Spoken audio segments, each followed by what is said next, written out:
হবু বর আহিলের পাশে নিজের বেস্ট ফ্রেন্ড রাইমাকে বউ সাজে হাত ধরাধরি করে একসাথে কফি খেতে দেখে চমকে গেল মুনা।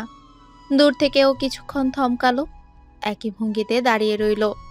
বোঝার চেষ্টা করলো আহিলের সাথে রাইমা এখানে কি করছে, তাও আবার এই সাজে। মুনা নিজেকে ধাতস্থ করে এবং প্রচণ্ড বিস্ময় নিয়ে দুজনের দিকে এগিয়ে গেল, গিয়ে দাঁড়ালো ওদের টেবিলের সামনে। আহিল আর রাইমা তখনও ওকে দেখতে পায়নি। তারা দুজনেই নিজেদের মধ্যে সময় কাটাতে ব্যস্ত। ধীর পায়ে হেঁটে গিয়ে পেছন থেকে গলা খাকারি দিতেই আহিল আর রাইমা পেছনে ফিরে ওকে দেখে নাটকীয় ভঙ্গিতে ভূত দেখার মতো চমকে উঠল। কফির মগ থেকে অনেকটা কফি ছলকে পড়ল টেবিলে। মুনা অবশ্য সেদিকে দৃষ্টিপাত করল না, আহিলকে সরাসরি প্রশ্ন করল। এসব কি? এদিকে আহিল বুঝতে পারছে না সে কি বলবে। ও পুরোপুরি বোকা বনে গেছে, এভাবে হাতে নাতে ধরা পড়ে যাবে ঘরেও কল্পনা করেনি। ও মাথা নিচু করেই গেল। মোনা জোরালো গলায় বলল, চুপ করে আছেন কেন? আমি আপনাকে কিছু জিজ্ঞেস করছি মিস্টার আহিল। আপনি এখানে আমার বেস্ট ফ্রেন্ডের সাথে কি করছেন? কি সম্পর্ক আপনাদের? আহিল ভরকে গেল মোনার গলার উঁচানো আওয়াজ শুনে।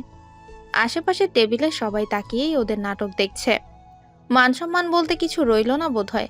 আহিল আমতা আমতা করে বলল, প্লিজ মুনা, আস্তে কথা বলো, সিন ক্রিয়েট করো না।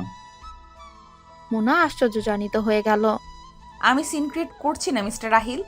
আমি শুধু ছোট্ট একটা প্রশ্ন করেছি যে আপনি রাইমার সাথে এখানে কি করছেন। আহিল উত্তর দিল না। উত্তর দেওয়ার মতো কিছু অবশিষ্ট নেই ওর কাছে। মোনা কোনো জবাব না পেয়ে এবার তীক্ষ্ণ দৃষ্টিতে রাইমার দিকে তাকালো। বিয়ে করেছিস দুজনে? রাইমা এতক্ষণ চুপ করে থাকলেও এবার মাথা নাড়িয়ে সায় জানিয়ে বলল, বিয়ে করেছি আমরা। সরাসরি স্বীকারোক্তি রাইমার, একদম স্বচ্ছ, কোনো ভনিতা নেই। এটুকু শোনার ছিল মোনার। ও দুহাতে তালি দিয়ে বলল, কংগ্রাচুলেশনস তোদের নতুন জীবনের জন্য। আর হ্যাঁ, ধন্যবাদও প্রাপ্য আমাকে মানুষ চিনিয়ে দেওয়ার জন্য। আহিল ওকে এভাবে কাটকাট স্বরে কথা বলতে দেখে ভাষা হারিয়ে ফেলল। অপ্রস্তুত বোধ করলো, কোনো মতে বলল, আসলে মুনা হয়েছে কি? মোনা প্রচণ্ড বিরক্ত হলো যেন।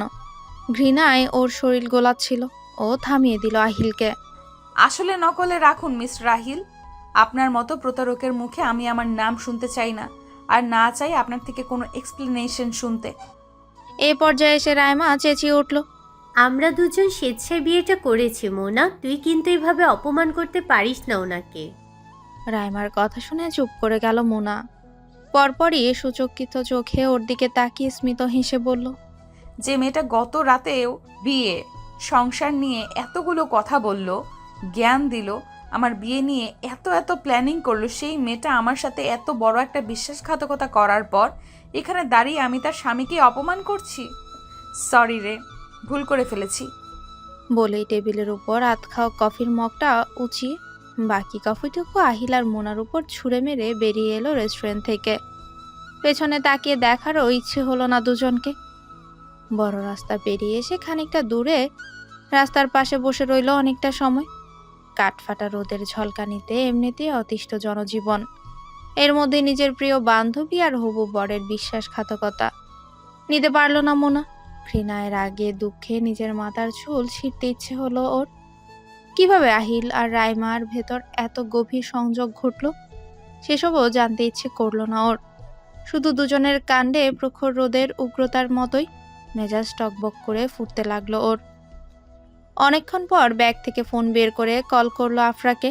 রাইমা আর মিস্টার আহিল আজ বিয়ে করেছে। ফোনের ওপাশ থেকে আফরা চমকিত গলায় বলল, হোয়াট?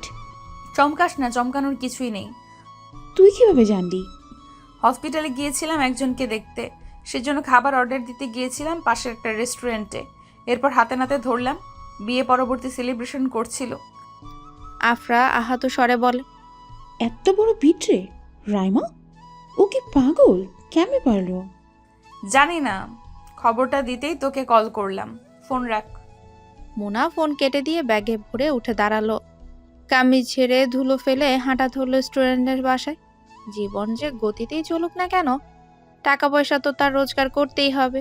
এই সমস্ত ছোট ছোট কারণের জন্য মন খারাপ করে থাকলে দিন শেষে লস নিজেরই। কিছু বিশ্বাসঘাতকের জন্য অহেতুক নিজের ক্ষতি করা ঠিক না।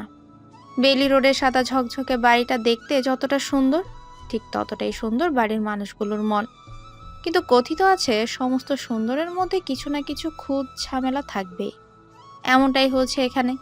এবার এই সবগুলো মানুষ অতি ভালো হলেও বিরিয়ানির মধ্যে এলাচের মতো অতি খারাপ একটা লোকের বাস আছে এই বাড়িতে। নাম মিদহাত কবির রোদ্দুর। ওনাকে দেখলেই যার দিন দুনিয়া উল্টে যায়, হৃদযন্ত্রের সমস্যা দেখা দেয়। পারতপক্ষে এ লোকের মুখদর্শন করতে চায় না বলেই নানানভাবে লোকটা মোনাকে নাজেহালো করে তুলেছে বিভিন্ন সময়। এবারে ছোট মেয়ে রাহা সিদ্ধেশ্বরী গার্লস স্কুলের ক্লাস 9-এ পড়ে। মোনা তাকেই পড়ায়। ভালো স্টুডেন্ট বলে রাহাকে পড়িয়ে আরামও পায়। এ কারণেই হোক বা এ বাড়ির লোকদের প্রতি অদৃশ্য এক টানের কারণেই হোক, মোনা টিউশনটা ছাড়তে পারে না। একটা দীর্ঘশ্বাস ফেলে কলিং বেলে চাপ দেয় মোনা। মনে মনে দোয়া করলো দরজাটা যাতে বুয়া বা অন্য কেউ খুলে, রোদ্দুর নামক লোকটা না। মোনার আজ না মেজাজ ভালো না। ও কোনোভাবেই চায় না এ লোকের সামনে পড়তে আর গা জ্বালানো কথা শুনতে। কিন্তু মোনার প্রার্থনা সফল হলো না। খালি গায়ে হাফ প্যান্ট পরে হাই তুলতে তুলতেই দরজা খুলল রোদ্দুরি। এরপর ভালো করে তাকিয়ে দেখলেও খেয়ে এসেছে আদতে। মোনাকে দেখে চোখ বড় বড় করে দরজার দুপাশে হাত রেখে দাঁড়ালো, এমনভাবে যে রোদ্দুরের অবস্থা দেখে লজ্জায় মাথা কাটা গেল মোনার। ও কোনো দিকে দিয়ে ভেতর ঢুকবে সেটাই বুঝলো না। মাথা নামিয়ে বলল, সরে দাঁড়ান, যাব। রোদ্দুর কিছু শুনতে পায়নি এমন একটা ভঙ্গিমা করে বলল, আপনি কি কিছু বললেন? শুনতে পাইনি। যত সব নাটক। মোনা দাঁতে দাঁত চেপে বলল, ভেতরে ঢুকবো, সরুন। রোদ্দুর চোখ বুজে পড়ায় সঙ্গে সঙ্গেই বলল, আমার মনে ঢুকো। মোনা কড়া স্বরে বলল, কি বললেন? আমার মনের দরজা খোলা, দেখতে পাও না? মোনা খিটখিট করে বলল, দরজা কেন? নিজের মান ইজ্জত সব খুলে যে দাঁড়িয়ে আছেন তা সব দেখতেই পাচ্ছি। কষ্ট করে একটু রাস্তায় গিয়ে দাঁড়ান, কিছু আয় রোজগার হলেও হতে পারে। মোনার কথা শুনে এ পর্যায়ে রোদ্দুর রেগে গেল। ম্যাডামের মুখে আজ খই ফুটেছে দেখছি। মোনা তিরস্কারের সুরে বলল, আপনার মনেও লাড্ডু ফুটছে দেখছি। রোদ্দুরের রাগ প্রশমিত হলো, কিন্তু হাসলো না সে। ঠিকঠাক হয়ে দাঁড়ালো কেবল, একদম ভদ্র ছেলেদের মতো। কিন্তু গায়ে পোশাক না থাকায় তাকে দেখতে অদ্ভুত লাগছিল। মোনার হাসি পেল আচমকা, কিন্তু চেপে গেল। রোদ্দুর হাত দিয়ে চুলগুলো পেছনে ঠেলে সরিয়ে দিয়ে গম্ভীর গলায় বলল, হুম, ভালোবাসার জোয়ার বইছে কারো ধুলো মাখা জামা আর বাঁকানো টিপ দেখে। রোদ্দুরের মুখ থেকে সোজা সাপটা এমন কথা শুনে মোনা থতমত খেল।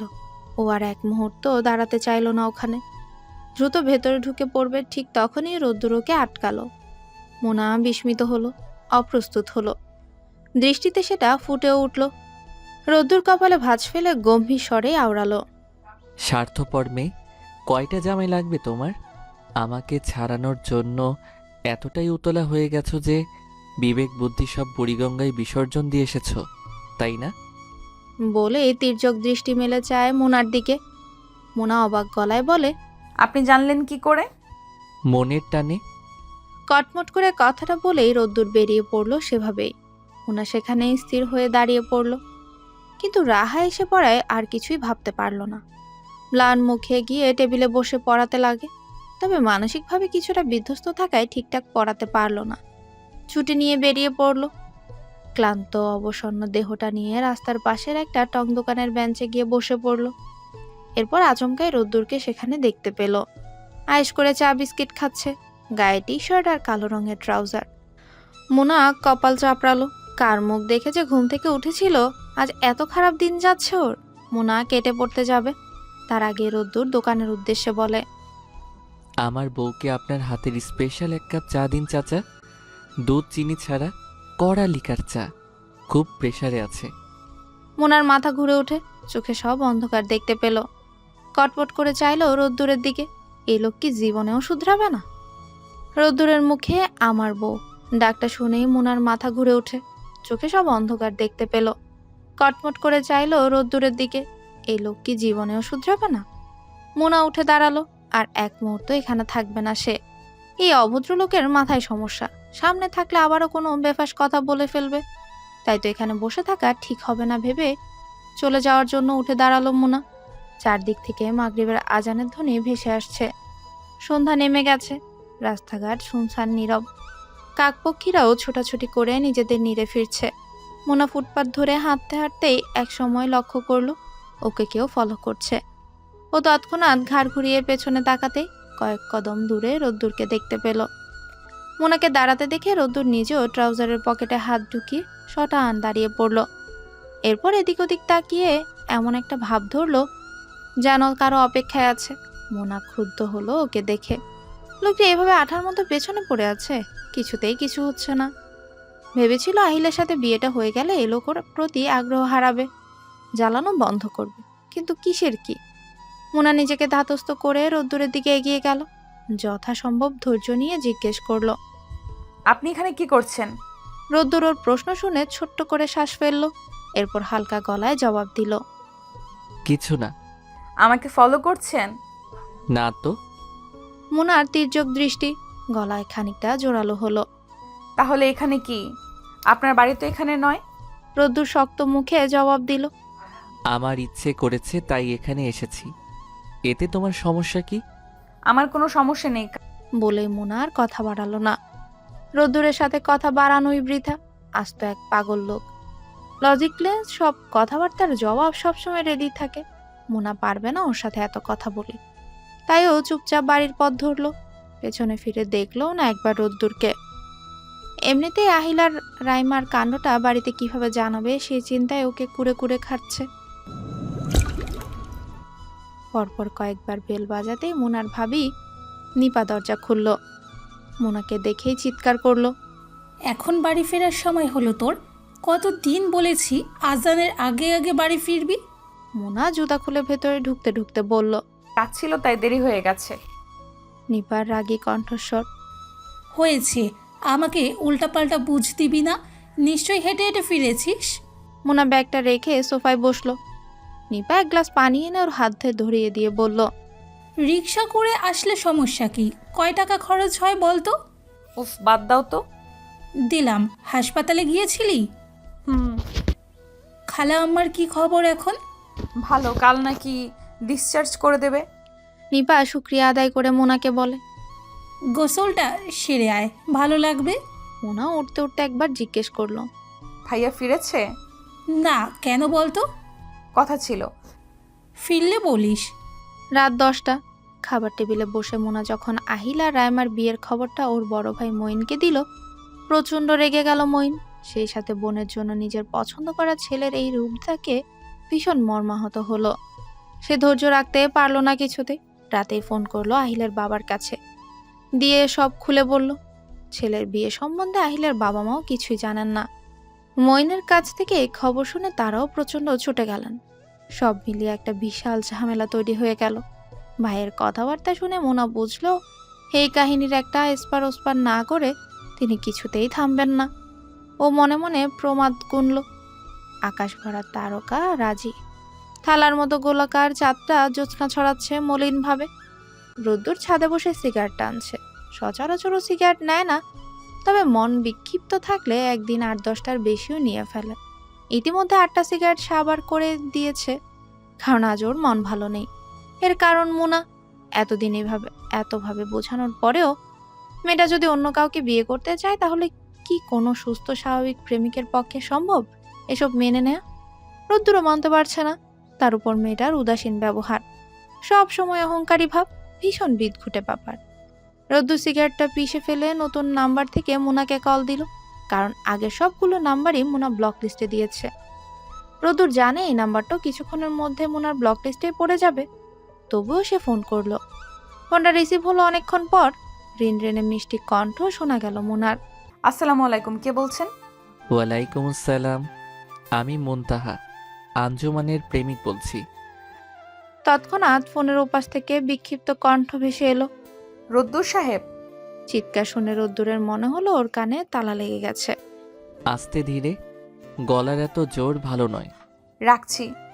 খবরদার, ফোন কাটবে না, ভালো হবে না। মোনা চেঁচিয়ে উঠল। হুমকি দিচ্ছেন কোন সাহসে? আমি আপনার খাই না পড়ি। আচ্ছা, আপনার কোনো পার্সোনালিটি নেই? এত নির্লজ্জ লোক আমি জীবনেও দেখিনি। তোমাকে ভালোবাসি। রোদ্দুরের সরল স্বীকারোক্তিতে ফোনের ওপাশে মোনা কিছুক্ষণের জন্য থমকালো, ভরকালো। 3 বছর যাবৎ পেছনে পড়ে থাকলেও রোদ্দুর কখনো এভাবে ওকে ভালোবাসি বলেনি, তাই ও আশ্চর্য হয়েছে বলা যায়। রোদ্দুরের পুরুষালী কণ্ঠস্বর আবারও ভেসে এলো। ভালোবাসি তোমাকে। শুনছো তুমি? অবান্তর সব কথা শুনতে চাইছি না। নিজেকে প্রস্তুত করে মোনা সোজা সাপটা কথা বলে দিল। রোদ্দুরে অবশ্য ওর কথা আমলে নিল না, সূক্ষ্ম গলায় বলল, তুমি আমাকে ভালোবাসো মোনা, সেটা নিজেও জানো না? দুঃস্বপ্নেও না। রোদ্দুরের কণ্ঠ সংকুচিত হয়ে এলো। তোমার কোনো দয়া মায়া নেই? এত নিষ্ঠুর কেন আমার প্রতি? কারণ আপনি নিজেই। রোদ্দুর গম্ভীর গলায় বলল। কি করেছি আমি তোমাকে? পিনপতন নীরবতায় কাটলো কিছু মুহূর্ত। এরপর একটা ভারী দীর্ঘশ্বাস ফেলে মোনা বলল, আমি আপনার বোনের হোম টিউটর। আমাকে সেই হিসেবে ট্রিট করা উচিত না আপনার? কিন্তু আপনি তা না করে আমার পেছনে আঠার মতো লেগেই রইলেন কেন? পটিয়ে নিজের প্রেমে ফেলবেন বলে? আমি ওখানে আমার দায়িত্ব পালন আর রুটি রুজির জন্য গিয়েছি, প্রেম করতে নয়। আকাশে চাঁদ তারা জ্যোৎস্না মিশে গিয়ে মেঘ জমেছে, বাতাস বরফের ন্যায় ঠান্ডা। বোঝাই যাচ্ছে কিছুক্ষণের মধ্যে বৃষ্টি নামবে। নামুক। রোদ্দুরের মনের ভেতর যে আগুন জ্বলছে তা নেভাতে এখন শীতল বর্ষণই দরকার। ও শান্ত স্বরে বলল, আমি তো বাড়িতে তোমাকে কখনো কিছু বলিনি। তবে হ্যাঁ, আজ ভিন্ন। তোমার বিয়ের খবর শুনে মাথা ঠিক ছিল না, বাড়াবাড়ি করে ফেলেছি, সেজন্য সরি। কিন্তু রাহাকে পড়ানোর আগে থেকেই আমি তোমার প্রতি উইক হয়েছিলাম, সেটা তুমিও খুব ভালো করে জানো। দ্রুত এই উইকনেস কাটিয়ে উঠুন রদ্দুর সাহেব। কাটবে না। টিউশনটা তাহলে ছাড়তে হবে। আন্টির অনুরোধ রাখাটাও এবার সম্ভব হবে না। রোজ রোজ জলার থেকে একেবারেই জ্বালিয়ে ফেলো, শান্তি পাবো। রোদ্দুর তীব্র গলায় কথাগুলো বলে নিজেই মোনাকে ব্লক করে দিল ফোন থেকে। অনেক হয়েছে, আর নয়। নিজের ব্যক্তিত্ব অহংকার সব বিসর্জন দিয়েছে সেই মেয়ের জন্য। এবার থামতে হবে, নিজের সীমা পরিসীমা জানতে হবে। এদিকে রোদ্দুরকে ব্লক দিতে গিয়ে নিজেকে ব্লক দেখে প্রথম মোনা ভীষণ আশ্চর্য হলো। এই বাড়িতে রাহাকে পড়াতে আসার ব্যাপারটা মোনার জন্য নিতান্তই কাকতালীয় হলেও রোদ্দুরের সাথে ওর প্রথম দেখা হয়েছিল পাবলিক লাইব্রেরিতে। সিডনি সেলডনের একটা বই নিতে গিয়ে দুজনের মধ্যে অসামান্য বাকবিতণ্ডতা তৈরি হয়েছিল সেদিন। মেজাজ চড়ে গিয়েছিল রোদ্দুরের, চটেছিল মোনাও।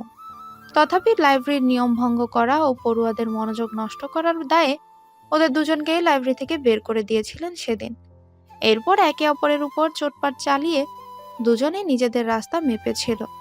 রোদ্দুর মনে মনে চেয়েছিল এমের সাথে যেন কোশমিন কালেও আর দেখা না হয় ওর, কিন্তু ওর প্রার্থনা কবুল হয়নি। ঠিক 1 মাস পর একটা হাসপাতালে ব্লাড ডোনেট করতে গিয়ে মোনার সঙ্গে দেখা হয়ে গেল ওর। সেদিনই জেনেছিল এই শ্যামলা গড়নের ছোটখাটো ঝগড়ুটে মেয়েটা নিয়মিত ব্লাড ডোনেট করে। তৃতীয় দেখাটা একটু নাটকীয়। এক বৃষ্টিমুখর দিনে বাসে দেখা হয়েছিল দুজনের। পাশাপাশি সিটে বসলেও কথা হয়নি একটাও। বাসটা প্রায় খালিই ছিল। মগবাজার মোড়ে নেমে প্রচন্ড বর্ষণে মোনা ওকে নিজের ছাতা দিয়ে নিজে ভিজে ভিজে বাড়ির পথ ধরেছিল। একটা মেয়ের এমন সহৃদয়বান মনোভাব ভীষণ টেনেছিল ওকে। আগ্রহটা মূলত সেদিন থেকেই শুরু। প্রেমে পড়েছিল চতুর্থবারের দেখায় শাহবাগ মোড়ে। 1 ফাল্গুনের দিন হলুদ সাদা মিশেলে শাড়ি পরিহিত মোনার খোলা চুলের মায়ায় পড়েছিল রোদ্দুর। প্রেম নামক গভীর কুয়োয় ডুব দিয়েছিল সেদিনই। এরপর আরো বহুবার নানান জায়গায় দেখা হয়েছিল তাদের, কখনো লাইব্রেরিতে, কখনো যাত্রী ছাউনিতে বা বেইলি রোডের কালচে পিচঢালা পথে। রোদ্দুর বরাবরই স্ট্রেট ফরওয়ার্ড ছেলে, যা বলে সরাসরি মুখের উপর বলে দেয়। মনে এক বাইরে আরেক এই স্বভাব তার নেই। লুকোচুরি এবং গোপনীয়তায় বিশ্বাসী নয় বলেই সরাসরি প্রেম নিবেদন করেছিল মোনাকে। তবে বিনিময়ে পেয়েছিল ওর কাজল চোখের রক্তিম সৌন্দর্য আর তুলতুলে হাতের চরকেও 3টে বছর মোনার পেছনে ব্যয় করেছে রোদ্দুর। এরপরেও মেয়েটার মনে জায়গা নিতে ব্যর্থ সে। ইতপূর্বে বহুবার মোনার এই বিরূপ প্রতিক্রিয়ার কারণে প্রতিজ্ঞা করত এই মেয়ের ধারে কাছেও সে ঘষবে না। কিন্তু পরবর্তীতে নিজস্ব অনুভূতির টানে বা মোনার স্নিগ্ধ হাসির প্রেমে পড়ে কথা রক্ষা বারবার ব্যর্থ হতো। কিন্তু এবার নিজের প্রতি ভীষণ হতাশা কাজ করছে রোদ্দুরের। রাগও হচ্ছে, চুলো যাক মোনা, যা খুশি যাকে খুশি বিয়ে করুক। যে তাকে দুপয়সাও মূল্য দেয় না তাকে নিয়ে আর মাথা ঘামাবে না বলে মনে মনে রোদ্দুর কঠিন প্রতিজ্ঞা করলো। সকাল 10টা, পরিবেশ শান্ত, আবহাওয়া ঠান্ডা। মিষ্টি রোদে ঝিকঝিক করছে রোদ্দুরের বাড়ির সামনে ছোট্ট বাগানটা। রাতে বৃষ্টি হয়েছিল, এখনো গাছের পাতা ফুল আধ ভেজা, ফুলের গন্ধে মম করছে চারপাশ। লনের সামনে চেয়ার টেবিলে বসে কফির মগে চুমুক বসাচ্ছে রোদ্দুর। মাত্রই ঘুম থেকে উঠেছে, চোখ মুখ ফুলে আছে, ফর্সা নাকের ডগা লাল হয়ে আছে তার, কিছুটা রাগে বিরক্তিতে। রাগটা অবশ্য তার নিজের উপরই, কারণ তার বেহায়া চোখ দুটো বারবার চলে যাচ্ছে দোতলায় রাহার ঘরের জানলার পাশে বসে থাকা মুনার উপর। রোদ্দুর অবশ্য মনের সাথে যুদ্ধ করে নিজেকে কন্ট্রোল করে ফেলল, আর কোনোভাবেই দুর্বল হওয়া যাবে না। সে চোখ ফিরিয়ে নিয়ে অন্যদিকে মন দিল। রাহাকে পড়ানো শেষ করে দরজা দিয়ে বেরিয়ে যাওয়ার পথে রোদ্দুরের সামনে পড়ে গেল মুনা, আর সাথে সাথে ওর চেহারার হাসি মুখ খুশি ভাবটা মিলিয়ে গেল। ওর চেহারার হাসি খুশি ভাব বদলে যাওয়াটাকে বিন্দুমাত্র গ্রাহ্য না করে রোদ্দুর নিজের মতো ওকে পাশ কাটিয়ে বাড়ির ভেতর চলে গেল। একবারও তাকালো না মোনার দিকে, যেন মোনাকে সে দেখেইনি। মোনা ভীষণ অবাক হলো, যে ছেলে ওকে সামনে দেখলে একবার হলেও তাকায়, সে আজ ওকে এভাবে এড়িয়ে গেল। এ যেন পৃথিবীর অষ্টম আশ্চর্যের বিষয়। ও চুপচাপ বাড়ির পথ ধরল দ্বিধাগ্রস্ত হয়ে। এরপর মোনা হঠাৎ করে খেয়াল করলো যে রোদ্দুর আর ওকে জ্বালাচ্ছে না, আগের মতো দেখা দিচ্ছে না, আন্নোর নাম্বারেও কল আসছে না। কয়েক সপ্তাহ তো রোদ্দুরকে সে এক পলকের জন্য দেখেও নি। রোদ্দুরের এই ধরনের কাজের সাথে পরিচিত নয় বলেই ব্যাপারটা মোনাকে বেশ অস্বস্তিতে ফেলে দিল। তবে জোর করে নিজেকে বোঝালো অশুভ লোকটা এবার সভ্য হয়েছে। ও স্বাভাবিকভাবেই রাহাকে পড়াতে লাগলো, কিন্তু কোথাও একটা দ্বিধা যেন রয়েই গেল। আহিল আর রাইমার কাণ্ডে তাদের দুই পরিবারই ভীষণ ক্ষেপেছে। বান্ধবীর জন্য ঠিক করা পাত্রকে কি করে রাইমা বিয়ে করতে পারলো, তা ভেবেই ওর মা বাবার ধিক্কার ওর প্রতি। পাড়া প্রতিবেশী আত্মীয় স্বজনরাও ছিছি করছে, আহিলের ক্ষেত্রেও তাই। সেজন্য দুজনের পরিবারই সাফ সাফ জানিয়ে দিয়েছে তারা এ বিয়ে মেনে নিবে না, তাই নিজেদের ব্যবস্থা যাতে তারা নিজেরাই করে নেয়। আহিলের বাবাও তো পারিবারিক ব্যবসা থেকেও বের করে দিয়েছে ওকে। কোথাও ঠাঁই না পেয়ে ছোট্ট একটা বাসা ভাড়া করে রাইমাকে নিয়ে সেখানে উঠেছে আহিল। মানিব্যাগে 20,000 টাকা নিয়ে রাইমাকে বিয়ে করেছিল সে। বিয়ে 3 সপ্তাহ পেরিয়েছে মাত্র, এখন সম্পূর্ণরূপে হাত খালি। এক বন্ধু থেকে কিছু টাকা ধার চেয়েছে, দেয় কিনা সেটা নিয়ে ভীষণ টেনশনে আছে সে। আহিল চিন্তাগ্রস্ত, রাইমাকে বিয়ে করাটা তার ভুলই হয়েছে। অন্তত পরিবারে জানিয়ে বিয়ে করলে এ সমস্যায় পড়তে হতো না, কিন্তু কি করবে, মোনাকেই বাবা মায়ের ভীষণ মনে ধরেছিল, আর বাবা মার কথার উপর না বলাটা মোটেও সাহসে কুলায়নি ওর। রাইমার সাথে দেখা সাক্ষাৎ ছিল মাত্র 22 দিনের। মেয়েটা আগুন সুন্দরী, চলন বলন কথাবার্তা সবকিছু অন্যরকম, খানিকটা বোকা ধাঁচেরও। আহিলের এমন মেয়েই পছন্দ। এ ধরনের মেয়েরা মুখে মুখে তর্ক কম করে। মোনার সাথে পার্কে ওকে যখন প্রথম দেখেছিল তখনই রাইমাকে মনে ধরেছিল ওর। এরপর কৌশলে ফোন নাম্বার নিয়ে কল মেসেজ করতে করতে কিছুদিনের মধ্যে এত কাছাকাছি এসে পড়ল যে আহিল ওকে হাতছাড়াই করতে চায়নি। সৌন্দর্যের দিক থেকে মোনা রাইমার থেকে পিছিয়ে থাকলেও কোনো সবকিছু দিক দিয়ে সেরা, এটা স্বীকার করতে আহিলের অবশ্য দ্বিধা নেই। কিন্তু ঝোঁকের মাথায় বিয়ে করে এখন যে পস্তাচ্ছে, তাতে আহিল ভীষণ কনফিউশনে ভুগছে। রান্নাঘর থেকে 1 কাপ চা নিয়ে বারান্দায় বসে থাকা আহিলের কাছে গেল রাইমা। চিন্তায় ডুবে থাকা আহিলকে ডাকলো দুবার, কিন্তু তাতে সাড়া না পেয়ে কাঁধে ছোট্ট করে ধাক্কা দিয়ে মনোযোগ আকর্ষণের চেষ্টা করলো রাইমা, কিন্তু তাতে হিতে বিপরীত হলো। আহিল প্রচন্ড রেগে ধমকে উঠল ওকে। তোমার কোনো কাজ নেই? বিরক্ত করছে কেন? যাও 2 চোখের সামন থেকে। প্রচন্ড ধমক খেয়ে চমকে উঠল রাইমা। হাত থেকে চায়ের কাপ পড়ে গেল ওর, গরম চা গিয়ে পড়লো ওর গায়ে। ব্যথাতুর শব্দ করে উঠল ও। আহিল 2 সেকেন্ড সেদিকে তাকিয়ে থেকে এরপর বিরক্ত ভঙ্গিতে ঘরে গিয়ে বিছানায় শুয়ে পড়ল। সেটা দেখে রাইমা বিস্ময়ের চূড়ান্ত শিখরে পৌঁছে গেল। চুপচাপ ওয়াশরুমে গিয়ে পায়ে পানি ঢাললো অনেকটা সময় ধরে। পায়ে ফোসকা পড়ে গেছে ওর। ব্যথার তো পা নিয়ে বেরিয়ে এসে দেখলো আহিল আগের মতোই শুয়ে আছে, চোখ বন্ধ করে। রাইমা গিয়ে বসলো ও শিওরে অনেকক্ষণ ইতস্তত করে, এরপর ডাকলো আহিলকে। শুনছেন, আপনি কি ঘুমিয়ে পড়েছেন? সাথে সাথে জবাব এলো না। কয়েকবার ডাকার পর বিরক্তিকর সুর ভেসে এলো। ঘুমিয়ে আছি দেখছো না? ডাকছো কেন? বার্নল ক্রিম লাগতো। টাকা নেই। বলে আহিল অন্যদিকে ঘুরে শুয়ে পড়ল। রাইমা এমন জবাব আশা করেনি। ও আর কোনো কথা বলল না। আকস্মিক এই ঘটনায় ও মনের দিক থেকে বিধ্বস্ত হয়ে পড়ল। এই আহিলকেও কোনোভাবেই চিনতে পারছে না। আকাশের আজ মন ভালো নেই। ক্ষণে ক্ষণে সে শুধু তার রূপ বদল করছে, কখনো সাদা কখনো কালো মেঘের চাদরে নিজেকে ঢেকে নিচ্ছে। দমকা হাওয়ার সাথে ছুটাচ্ছে বৃষ্টিবান। টিপ টিপ করে ঝরে পড়া বৃষ্টি জলে প্রকৃতি নিজেদের ধুয়ে মুছে দিয়ে সতেজ হচ্ছে। তবে রাস্তায় জমেছে কাদা পানি। ক্লাস 6-এর স্টুডেন্টকে পড়ানো শেষ করে মুনা মাত্রই বেরিয়েছে। বৃষ্টি তখন নেই। ফুটপাত ধরে হাঁটতে গিয়ে কাদা জলে বারবার পা পড়ছে মুনার, যার কারণে জামা কাপড়েও বেহাল দশা।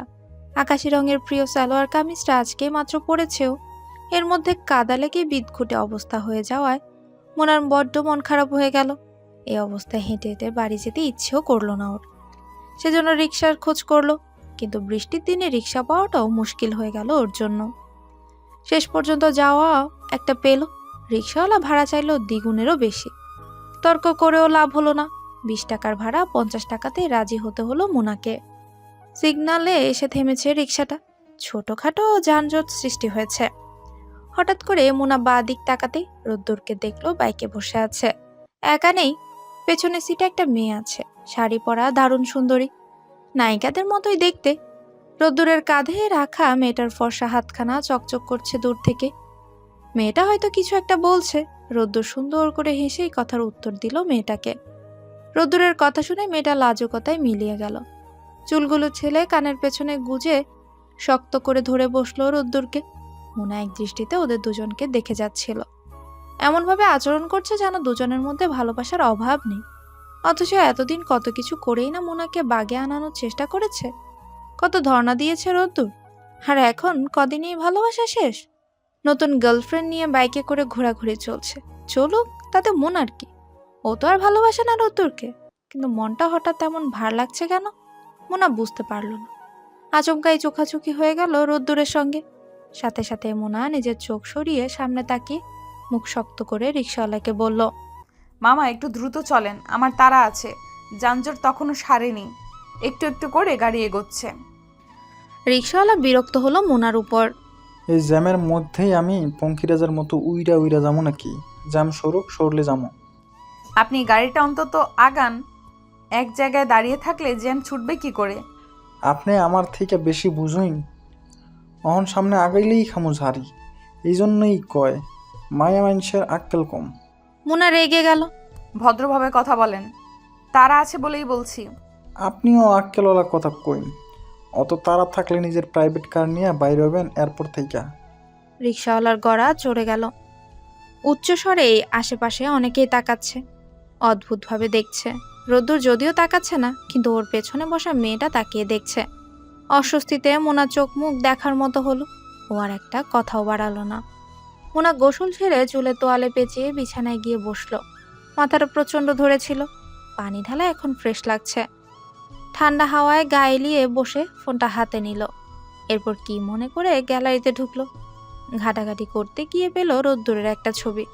অবশ্য ছবিতে রোদ্দুর একা নয়, রাহাও আছে। 2 বছর আগে রাহার ফ্যামিলি সহ কক্সবাজার ঘুরতে গিয়েছিল। তখন ছবিগুলো পাঠিয়েছিল মোনাকে। মোনা রোদ্দুরের হাসি মাখা ছবিটার দিকে তাকিয়ে রইল। নিঃসন্দেহে এই পুরুষ ভারী সুদর্শন, তার হাসি চোখে লেগে থাকার মতো। ওর স্ট্যাটাসের সাথে যায় কোনো বড়লোক ঘরের মেয়ে। ওর পাশে মানায় পরীর মতো দেখতে কোনো সুন্দরীকে। মোনার মতো ছোটখাটো শ্যামলা গড়ন, যার পারিবারিক আর্থিক অবস্থা নড়বড়ে, সেরকম কেউ কোনোভাবেই যায় না রোদ্দুরের সাথে। মোনা যখন এসব ভাবনায় মগ্ন, তখন ওর পেছনে এসে দাঁড়ালো নিপা। মোনার ভেজা চুল থেকে তোয়ালে সরিয়ে নিয়ে বলল, ভেজা চুলে বেশিক্ষণ থাকতে নেই, কতবার বলবো তোকে? মোনা চমকে গিয়ে ফোনটা অফ করে রেখে দিল। অপ্রস্তুত গলায় বলল, বেশিক্ষণ থাকিনি তো। জানি আমি তোর স্বভাব, সাফাই গাস না। মোনা হেসে বলল, ওকে আর সাফাই গাইবো না, আমার সুন্দরী ভাবি। নিপা ওর গাল টেনে দিয়ে বলল, চা খাবি? তুমি বানালে অবশ্যই খাবো। বস, নিয়ে আসছি। নিপা 2 কাপ চা নিয়ে এলো 5 মিনিটের মধ্যে। এরপর এসে বসলো মোনার পাশে। চায়ের কাপে চুমুক দিতে দিতে নিপাকে লক্ষ্য করলো মোনা। কেমন যেন বিভ্রান্ত দেখালো নিপাকে। মোনা গলা খাকারি দিয়ে জিজ্ঞেস করলো, কিছু বলবে নাকি? নিপা হাত কচলাতে কচলাতে ইতস্তত করে বলল, বলতে তো চাই, কিন্তু তুই কিভাবে নিবি? মোনা চায়ের কাপটা বেডসাইডের টেবিলের উপর রেখে আলতো করে ভাবির হাত দুটো নিজের মুঠোয় নিল। নম্র সুরে শুধালো, মা বাবা চলে যাওয়ার পর তুমি আর ভাইয়াই তো আমার সব। তোমরা আমার অভিভাবক, তাই এত হ্যাজিটেট করো না ভাবি। আর কখনো কি এমন কিছু হয়েছে যে তোমরা কিছু বলেছো আর আমি অন্যভাবে নিয়েছি? নিপা দীর্ঘশ্বাস ফেলে ওর গালে হাত রাখলো। না, কখনোই না। তাহলে কোনো কিছু নিয়ে ভনিতা করো না, সরাসরি বলে ফেলো। ওয়েট ভাইয়া কিছু বলেছে? একটু সময় নীরবতা পালন করে নিপা বলল,